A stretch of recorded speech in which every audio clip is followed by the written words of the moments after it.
Hey everybody, welcome to the first video in my top 50 favorite games of all time. This is going to be number 41 through 50. This is going out on a Monday. You can also pick this up on the podcast if you just want to listen to the audio, although I will be showing some pictures and things on the video as we go.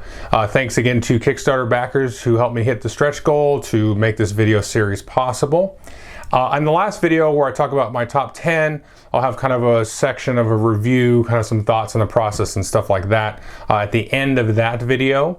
But just kind of one sort of brief thing I want to mention before I jump into the games is that the top 40 for me was very easy.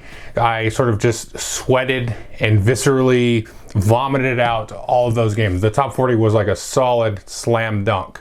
And then I kind of sprinkled in a couple others I sort of forgot about in that initial session, and then I kind of ordered them in a sort of a traditional way.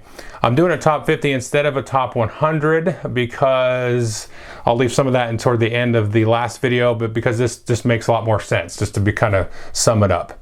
But I'll get into more details on that kind of stuff. So what I'm going to do is I'm going to go through the top 50 videos, 10 per day.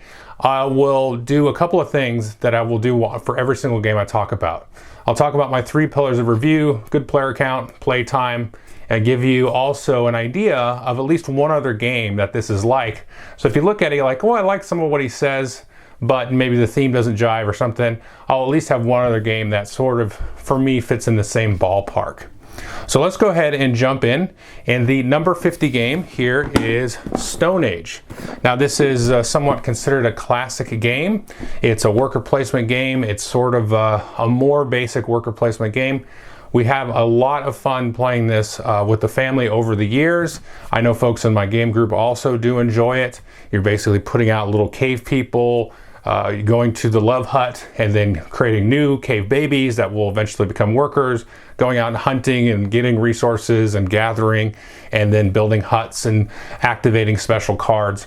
The reason this game is still kind of high up on my list is because it keeps coming out and it keeps rewarding multiple plays, even after all of these years. When we put it away, we won't play it for a few months, and then it comes back out, and then you get really back into all the different kind of strategic approaches in terms of where you place the workers and what kind of different activities you're going to try to do, what you're trying to score. Do you score with the cards? Do you score with the huts and so on?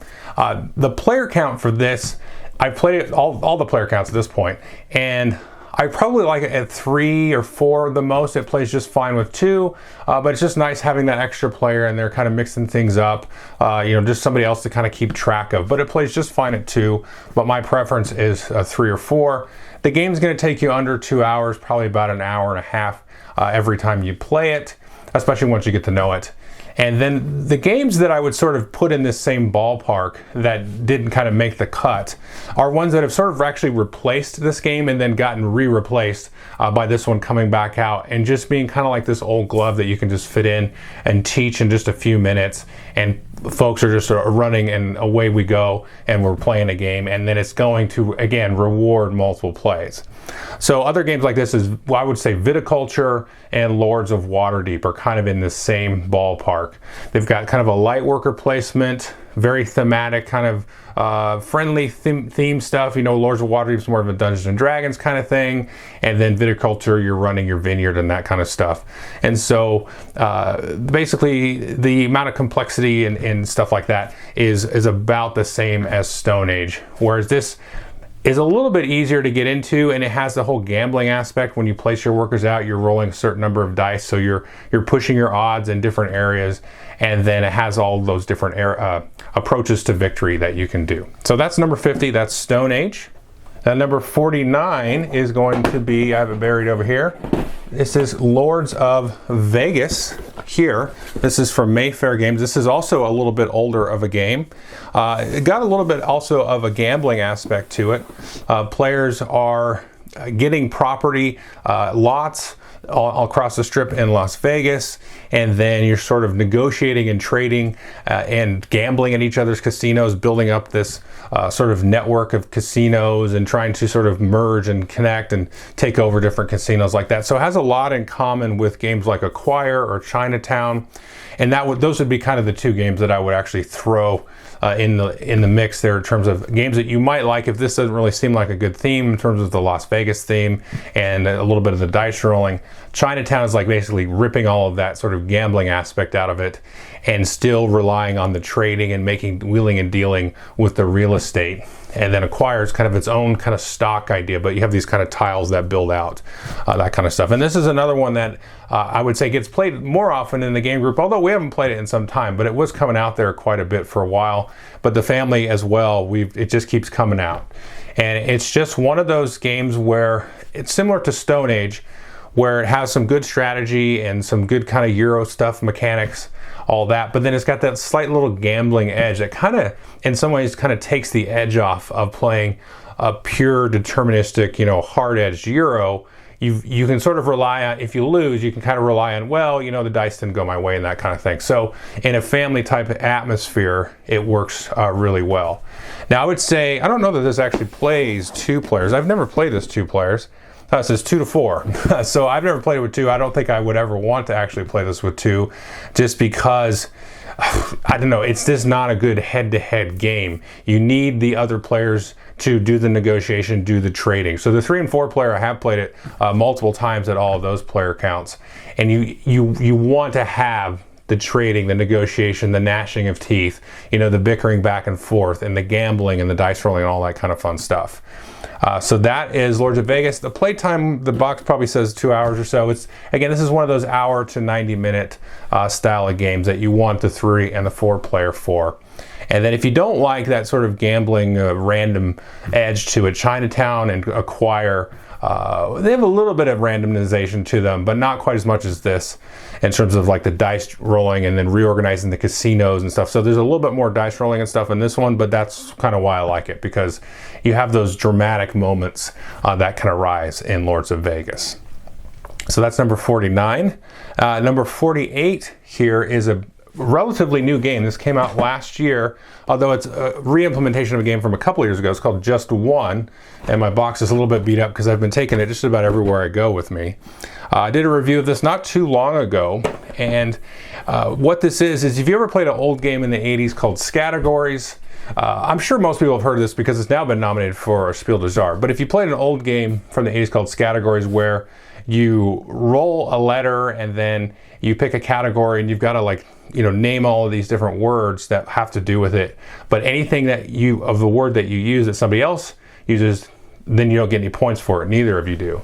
This is more of a cooperative version where one player has a card they can't see. They pick a word on the card based on a number. So there's 5 words, 1, 2, 3, 4, 5, and I say number 3, but I can't see it. And then everybody else has to write one word on their placard and then try to get that person to guess the word. And you're just playing to try to guess all 13 words in your stack of cards. And if you don't, then you just try again and you try to just get a high score basically. But this has come out, all over the game group. I played it at conventions a whole bunch last year. Family loves it.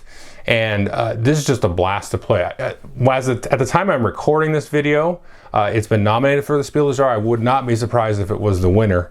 I do think it is deserving, at least of the nomination, if not winning.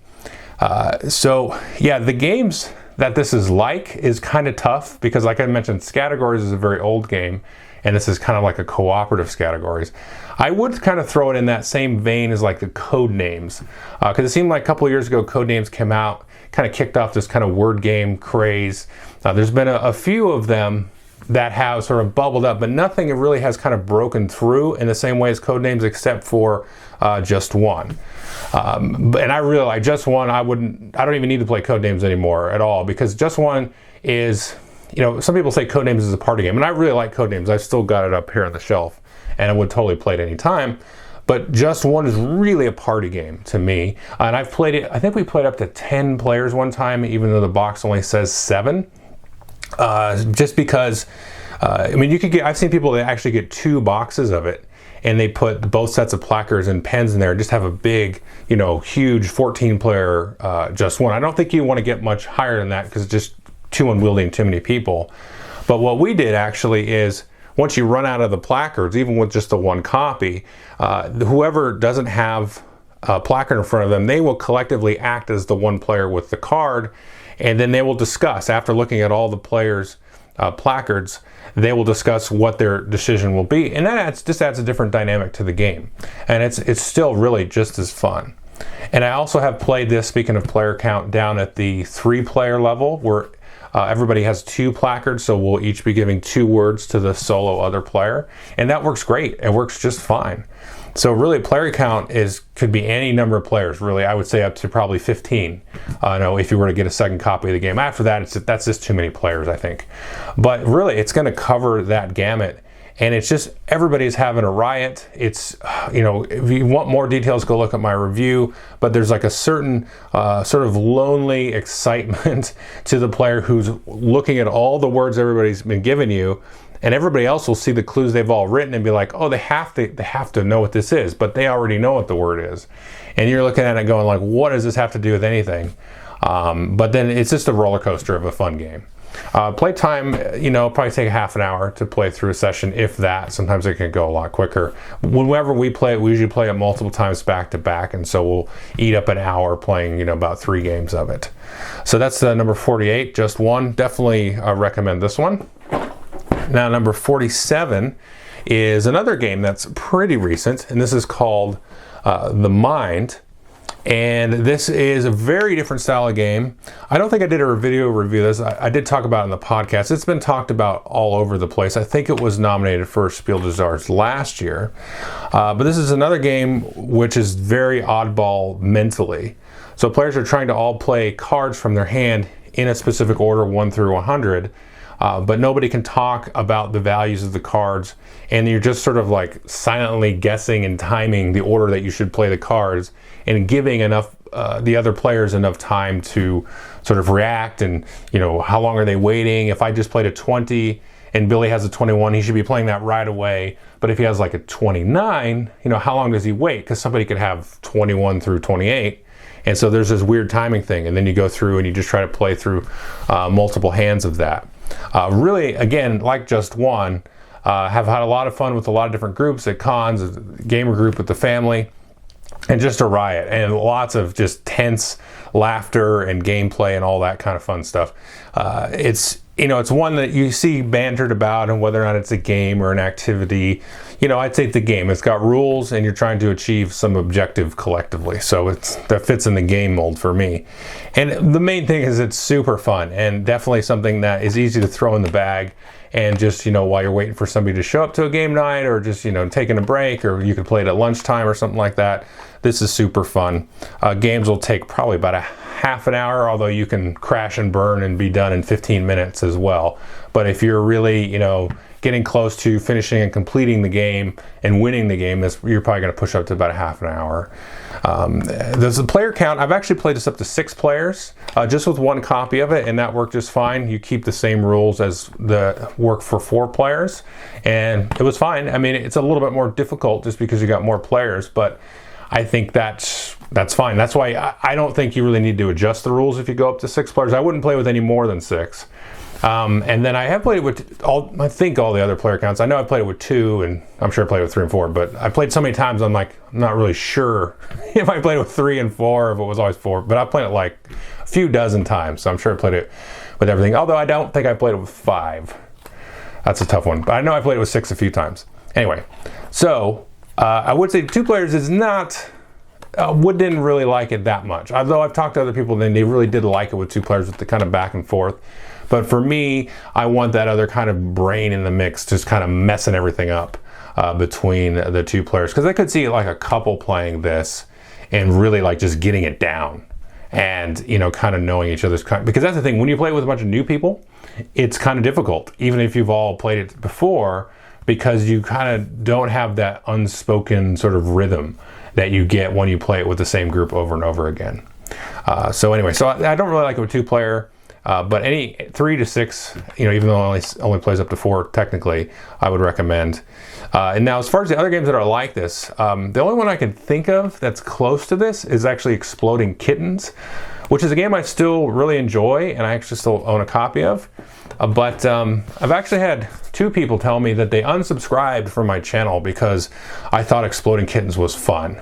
Okay, so, you know, have a good day. But Exploding Kittens is really actually is a very fun game. It's very silly, but I did a review of it and you can go see why I like that one. So, you know, The Mind is definitely a better game than Exploding Kittens, but Exploding Kittens also has that weird sort of mental element into it, but you're playing it more in an antagonistic way where you're just kind of like planting a bomb for the other players on top of this deck and stuff. But I definitely recommend people play Exploding Kittens. It's actually a fun riot of a game.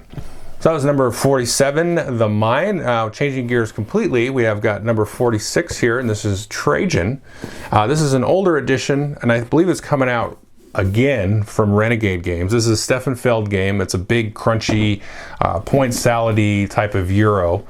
This is definitely my favorite of the Stefan Feld style of games. I also like Castles of Burgundy and Bora Bora and, you know, Merlin. I actually like that one too, and a couple other of his games, Forum Trajanum and stuff. So I am a big fan of Stefan Feld games. This one is probably arguably his most bizarre, although you could probably argue that In the Year of the Dragon and stuff like that is a little bit funky too. But this, I would say, for me, is his funkiest, best game. And it has this weird Mancala thing. And you have these, you activate your Mancala, which is, you can then activate all these other random spots on the board to do area control and different shipping things and collecting goods and marching your troops around on the northern part of Europe and all this kind of funny stuff. It's just such a weird, brain-burny, puzzly kind of thing that for me is very refreshing to bring out and you know, just kind of crunch through. It's almost a purely abstract puzzle, although I do find it thematic. I would say, let's ballpark it at the 20 to 30% theme, and then the other 75% is all just crunchy mechanics. This is a tricky one to kind of explain. If you like weird, funky mechanics that, you know, you like heavy Euros or medium Euros and that kind of stuff, and you just like exploring new things, this is one here that I think is going to reward that. Like I said, it's definitely on the funk side of things in terms of board game mechanics go. And talking about player count, I like it at all the player counts. 2, 3, 4 don't matter to me. The most rewarding part of the game is when you do play it with somebody else or a group of folks that have all kind of played it and sort of developed their skill at the game. Then the game itself, you know, the fact that it is a good game sort of reaches above just the exploration of the mechanics piece of it. Because it took me probably about 4 or 5 times playing this game. When I first got it, I was like, man, I kept wanting to play it again because I was like, I have no idea what I'm doing.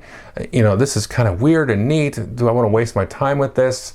But then at some point it clicked, and it clicked with my group because as a group we kind of all dove into it because it was such a weird, different mechanic at the time with the Mancala and everything. But then once you do sort of get through that membrane of just learning the game and piecing stuff together, and then you're fighting, you're fighting the other players for certain things on the board and timing stuff and watching their Mancala and seeing what kind of bonuses they're going for and really starting to read the other players. Once you can kind of get through all of that, all of those barriers that the game really is putting in the way of the player interaction, I think on purpose. I don't think this is a negative thing. So you put this, it's throwing all these walls at you. And then, but once everybody is able to do that, it becomes really pleasurable to be able to play it against other players that sort of have the same experience of the game with you. So it's just a really weird, funky, crazy game, and I really do enjoy it. Like I said, all the player counts, I like that. It's probably going to ballpark it at 90 minutes to 2 hours, you know, so that's going to come down. And I have played it in less than 2 hours a number of times with 4 players at the full player count. So once you get through the game and kind of know it, and, you know, players are pretty smart with it, then it's not going to take you more than that. But I think as you learned it, if you were new at it and you had 4 players, you could go over the 2 hour mark pretty easily. Now, in terms of other games, there was a game that just came out this last year called Crusaders from Tasty Mitchell Game, which is sort of the reverse approach to the way the Mancala works in this game. So I would definitely take a look at that. even if you didn't like this game, if you didn't like Trajan, you might still like Crusaders, because it's a very different style of game, but it has a Mancala. But the only thing it has in common with it is that it has a Mancala. The way the Mancala operates in both games is actually completely different as well. But if you interested in Trajan, or you didn't really like this, but if you want to do a Stefan Feld game, I would sort of compare this to any of his other ones. Castles of Burgundy, if you haven't played, would probably be my second favorite game of his, maybe. Although I really like Bora Bora 2 and Forum Trajanum and Merlin, and I keep forgetting there's another one that I really liked as well. But there's been several of Feld's games that I really like, because they're just always funky. There's just always like, that's just a little funky. Like it almost like tastes like Feld, or smells like it. It's like, this is just a little bit different than all these other Euro designers in some ways. So anyway, that's number 46, Trajan. And number 45 is also a very new game, a complete departure from anything we've talked about, and that's going to be Chronicles of Crime. This is a brand new detective game. From what I can tell, it's kind of been a smash hit. Somebody had told me it sold like 150 or 200,000 copies or something, way up there. And this is an app-assisted game, and so players are going through as a group. You can play the solo up to, doesn't really matter how many players, and use an app and the cards and everything to kind of solve all these different cases. I think the game comes with like 5 or 6 cases that you can go through, although 3 of them are like a campaign, sort of long, sort of connected story. And then you can download a couple others for free, or you can also pay like $5 or so for 1 or 2 of them. And then there's a noir expansion, which takes place like in the 1930s or 40s or something. And it's a little bit more like a crime noir. You can beat up, some of the suspects and that kind of stuff. And it's got that kind of smoky black and white vibe to it. Whereas the base game is a little bit more modern idea there. But I really have enjoyed this game quite a bit. I really like the noir expansion just because it adds a little bit more game elements to it, because you can kind of push your luck with some of the different actions you can do. So in the modern one, you're just like call back to headquarters and get some information from their database or their profiler or whatever. But if you play the noir one, you're like stalking people, breaking into somebody's office, or beating somebody up or that kind of stuff, and that can actually drastically kind of affect how the outcome of the case works. And the main takeaway for me for this is it seems I've tried a lot of these kind of detective games, Sherlock Holmes Consulting Detective, the new detective from Portal Games, and some other games like that, which I probably will mention here in a second. But this one, to me, we have the best time just kind of telling the story. So instead of like solving the case and feeling like you're a police or cop or FBI or something, which those other games kind of lean into, this kind of leans into us sort of, it seems to always kind of devolve into sort of investigating the motives of who's doing what and like who maybe committed the murder, but this one lied about this other thing because they're trying to cover up this affair or something like that, or they were embezzling money from this casino or whatever. I'm making that last thing up. But, we're always just kind of sitting around telling a story to each other to see which story makes the most sense, and trying to do more of that and less of using the app, because when you use the app and go drive around and talk to people, it uses up time and it's going to lower your score. So the story element really becomes more about the players sort of projecting, their sort of what they think is happening and who's telling the truth and this and that. And the way that the different folks that you can interrogate and stuff, and the way they can change their story as the case kind of evolves, because when you go talk to them, maybe you don't have this evidence that you had earlier, and you go back to them and you say, well, what about this now? And then they start to stammer, or they run away, or the narrative itself will actually sort of change directions and things, where a lot of these other games, nothing really happens. You have a bunch of static information that you just kind of sits there and it's a little bit dry and boring. Whereas this, like you could have another murder happen during the course of the case or whatever, or something like that. So it keeps it kind of lively, and it keeps the storytelling fresh.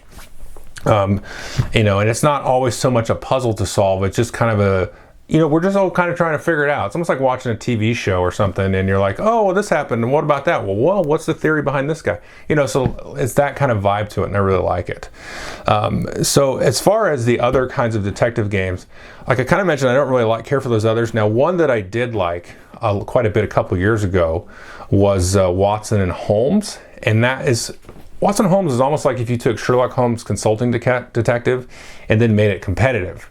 And I really did also enjoy that game. I don't know if that one's still in print or not, but I would definitely take a look at that one. That does a really unique twist on that kind of detective vibe. But as far as the player count with this, I have tried to solo a case in this, and it was a little bit too kind of much for me, because I found myself wanting to just take notes and notes and notes, and that wasn't very fun. Whereas if you have at least a couple other people around you, I found that you don't really need to take notes that much, although you might write a couple of things down. But the game has like a little log in the app you can kind of scroll through and go and see, what did we miss here? What did Francesca say? And I was like, oh, she said this. So you don't really have to take notes. But I think I miss the camaraderie sort of thing of, everybody kind of telling their story and just having those other brains involved. And sort of looking at things from a different angle than maybe I would look at it or they would look at it.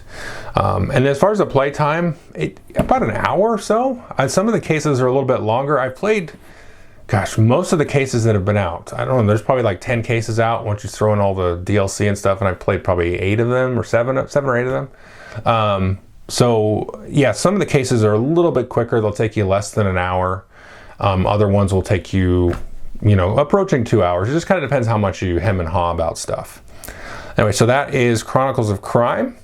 Now, number 44, after Chronicles of Crime, I don't actually have a box for it because it is the Unlock series. And in my group, one of us will pick up 1 or 2 unlocks, and then once we're done with it, if somebody didn't get a chance to play with us, we'll just give them the box, and then they'll take it to their family, or maybe some other fraction of our group will play that on a different day. So the box is I don't own one. I've played probably 5 or 6 of the Unlock box games, but I don't own any because once you play it, you don't need to own it anymore. There's not really a way to expand it other than just to get a new case, and then you just have the app and go for it. We really have enjoyed the Unlock, and this, I would say, the Unlock is probably, for me, my favorite of this sort of escape room puzzle solving thing, because you've got a lot of these escape room board game type things. You've got the escape room board game series, escape room in a box, you've got the Exit series, you've got some other ones, and I've liked pretty much all of them that I've played. But Unlock to me is my favorite because you can just get a box for like $15 and then play through it, and you're not really destroying any of the pieces or anything, that's not really a deal breaker to me. But you're not, so then you can just pass it on to a friend, and then they can play it with their family or whatever. And the level of the puzzles and stuff, they seem to be pretty varied. We've played all the different difficulty levels, and failed on like a medium and solved a hard and struggled with the easy, but still solved it and all that kind of stuff.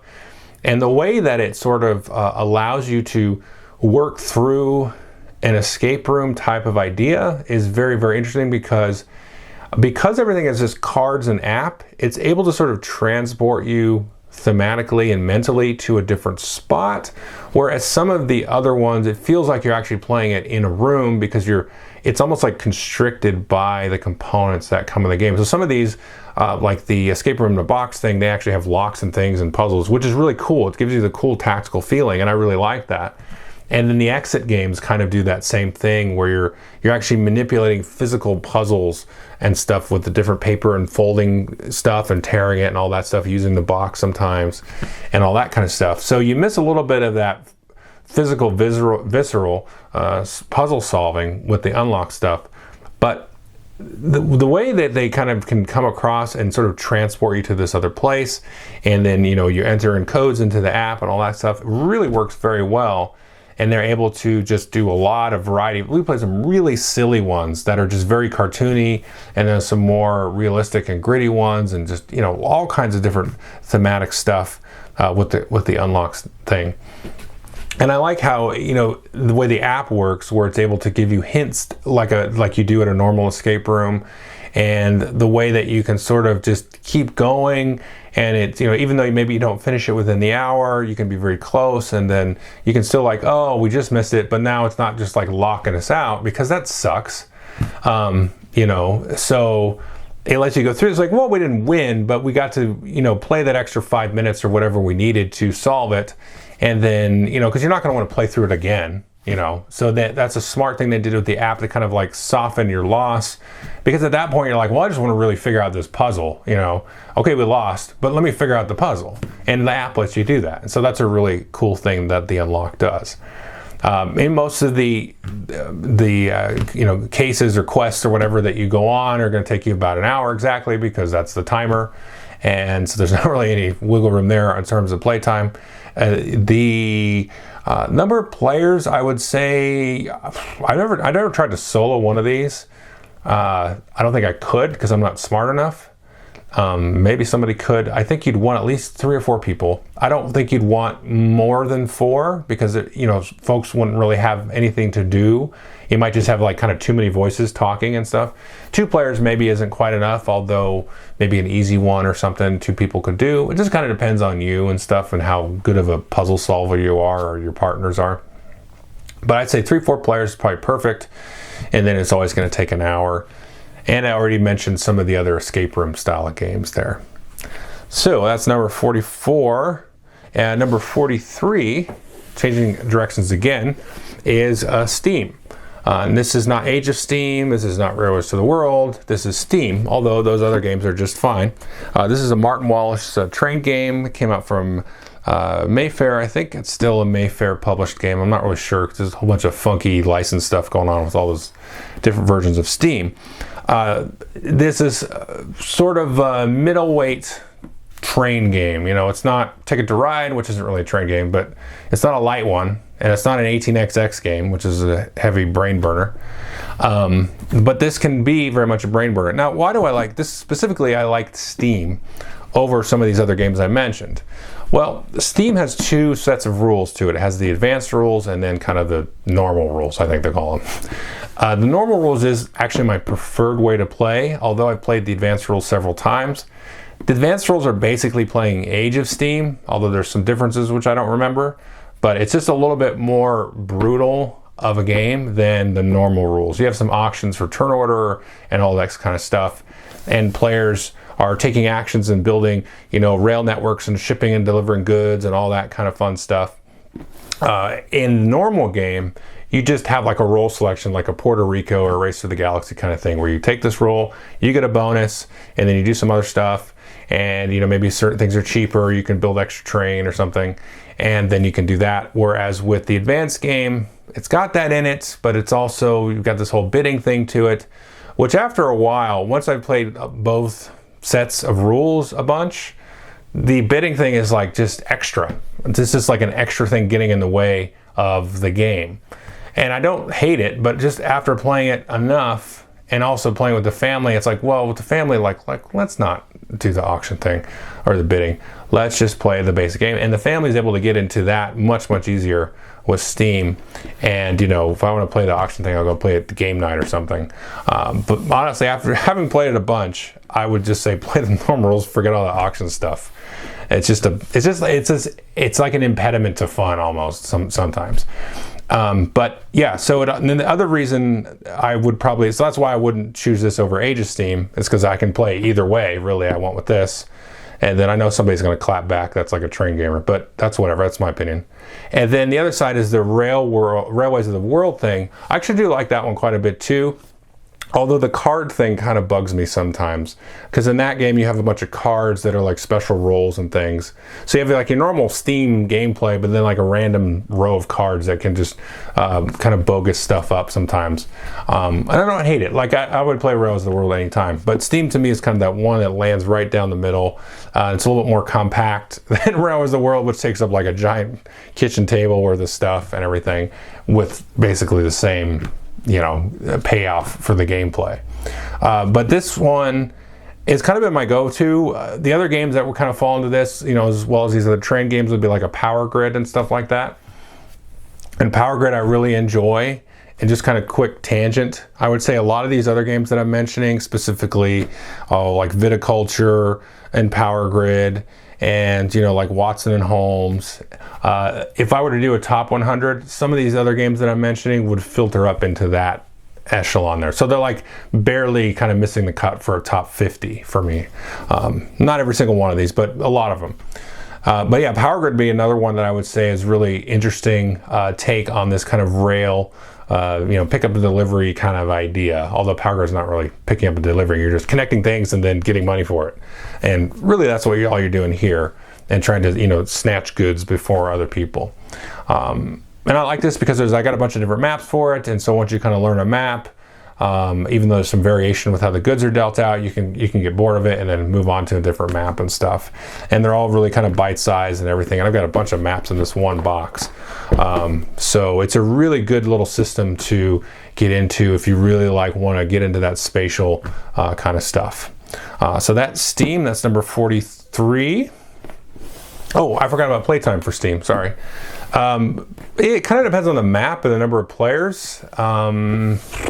I would say less than 2 hours for sure, probably about 90 minutes. But if you played a big 6-player one, that might go over 2 hours.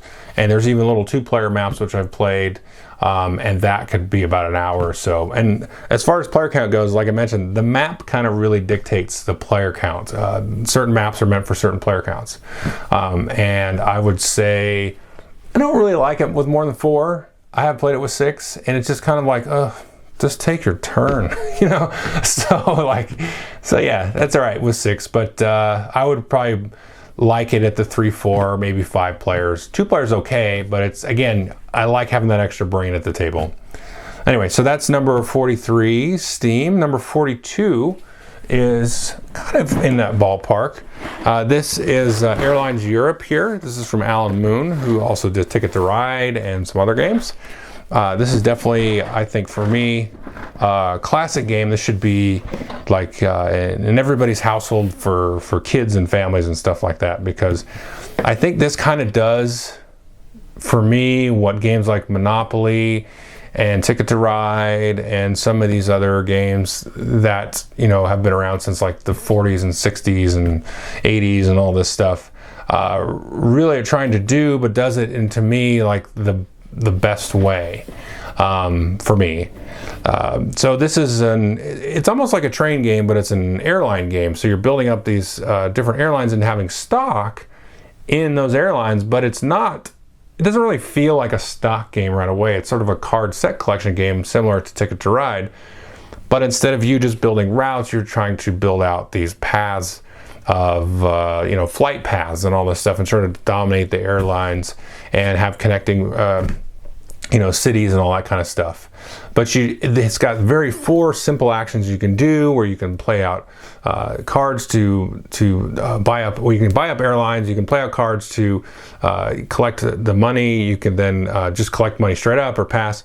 And it's just such a dead simple game, but really I've played this a couple of dozen times at least, and there's just a lot to sort of reinvest for a game that is such like a light, maybe medium. It isn't really scratch medium, but it's more of a light Euro kind of thing.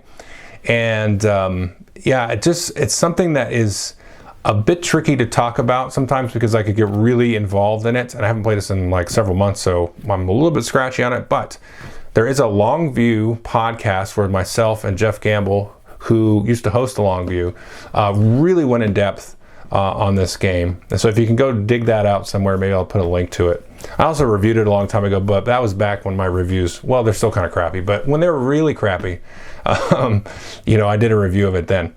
But I really can't recommend this enough as a kind of a family game. It's a little dry and stuff, but it's a good like little brain scratcher that is going to reward you for tons and tons and tons of plays. And I would break this out anytime. And it probably, actually, now that I'm looking at it and talking about it, kind of remembering it, this would probably be a little bit higher on my list if I had played it recently. But honestly, I played this like so much that it's just like, kind of played that out a little bit. But it's still one that stays on the shelf, still comes out on family game nights now and then, and one that we like to kind of break out and kind of get into and re-chew on. As far as other games like this, I would say Ticket to Ride Europe is one that I really like. That's my favorite kind of version of Ticket to Ride. But this to me is kind of the pinnacle of this sort of style, because I feel like this kind of grew out of that Ticket to Ride ballpark, somewhere in that mental space. This kind of grew out of that same area. But if this sounds interesting, but you want something a little lighter too, then the Ticket to Ride series will fit the bill. So that was number 42, Airlines Europe. Did I talk about playtime? It's about 90 minutes. Player count. I didn't talk about player count. I'm forgetting all my points here. I would say more than 2. I think it plays to 5. Yeah. I played it with 2 players before, and it's like, it works, but it doesn't. It's like a weird mode that it gives you, like a sort of a dummy player. Nah, just play 3, 4, 5, fine. All those player counts are fine, but 2 is like a little bit funky. All right, so there we go. That's number 42, Airlines Europe. And number 41, which will be the last one for this video, is going to be, there's a couple of boxes here actually. So this is Eldritch Horror, and I've got a bunch of expansions and stuff in these 2 boxes. And I just kept these because I like these covers better than the base game. Eldritch Horror is definitely one of my favorite co-ops, period. It's every time I play any of these kind of Cthulhu games, I just always want to play Eldritch Horror instead. I love how it has all these plug and play expansions now. Like, you don't have to use all of it at once. That would be kind of ridiculous. But it's got a world map. You pick an explorer, you travel around trying to solve this weird case that's driven by all of this wacky card decks that just throw random nonsense at you. And it's just, if you want to just sit down and play like a very casual, people say beer and pretzels, but I never drink beer and eat pretzels when I play board games, but whatever that means. And then if you just want to have like a silly good time, like a B movie, summer blockbuster, just wild and wacky, action-filled nonsense time, then for me, Eldritch Horror kind of is in that right sort of ballpark. It feels very adventure-y. You're just flying all over the globe, just running into random seedy alleys, and just weird characters and demons and all kinds of just funky stuff. And then the gameplay is very simple, quick, and solid. And you don't really need to get every expansion. I don't have every expansion. I missed like the last 3 or 4. I think they're done with them. And so that little twitch in my brain is like, why don't you just get those last 3 or 4? Because you don't have everything. But like, I played the new Arkham Horror Edition. I played the Arkham Horror LCG and some of these other games. And they're fine, but every time I play them, I just want to have this cool big map and feel like I'm going on this romping adventure across the globe and just smashing into these, crazy encounters and all that kind of stuff. And this kind of just has that big vibe for me in terms of Eldritch Horror there. The game, okay, so game player count. 1 to 6, I think it says. I don't know what it says here as max. Yeah, 1, is it 6 or 8? Oh, it says 8. Oh, I don't know that I'd play with 8. I've never have played it with 8. I have played it solo, and I have played it with 5 or 6. We did it once. And it's a little bit long with that many players, although I would not be opposed to setting up a game of it and playing it with 6. Although I know my game group, I don't have 5 other people that like this game as much as I do, so I'm not going to get 6 players to the table on this. I would recommend it. Solo's fine. It's kind of cool, but I like to have other people with this game here. And so I'd say 4 players is probably your good middle of the road ballpark, 3 or 4 players. But yeah, I would, oh my gosh, 8? That would just be, I guess so. Like, I like it. Like, it's not in my top 40, right? Like, remember I told you I vomited out my top 40, and then I was like, oh yeah, these 10 games are also really good. So like I said, this wasn't one that was like, just hit me in the face when I was like, best game of all time for me. And I was like, no, Eldritch Horror didn't quite like just bubble out of my subconscious. I had to like look at my shelf and be like, oh yeah, Eldritch Horror, that's good. So whatever that means. But yeah, so I would play, 4 players with this, and it's going to take you a couple hours probably, especially if you want to higher player count. Now the other game, there's another game in this sort of universe that I also really do enjoy, and that was Mansions of Madness 2nd edition. I really do like it, and Mansions of Madness 2nd edition may actually be a better mechanical design game. I don't know. It comes with an app and has all these, kind of crazy long epic adventures and good storytelling and all that kind of stuff. But once you play through an adventure of that, you're kind of done with it. I mean, you could play it again. I have played in that game multiple adventures, multiple times, especially if you lose. Although I played adventures that I've won, again. And so it's got, the Mansions of Madness 2nd Edition definitely is a special game in terms of the storytelling. And, when you get a new expansion, you're going to get some adventures out of that. And it's really well done that way. But for me, this is like, it's more of a system where I can just, set up the deck of cards. And the game's just going to auto-generate, crazy random stories that probably don't make a whole ton of sense. But that's kind of what I want, a little bit more than playing something that is driven by an app. Although I really do like Mansions of Madness 2nd Edition. So if this doesn't really seem like something you want, or you want this, but you also want something a little different than like a normal co-op, which is, this definitely fits into that shoe of just straight up co-op. Mansions of Madness 2nd Edition is it's definitely a unique experience. I think something that folks should try. Okay, so that's number 41, Eldritch Horror, and that is that first list of 10 games. Definitely take a look tomorrow on the podcast or on YouTube for my 31 through 40. Thanks.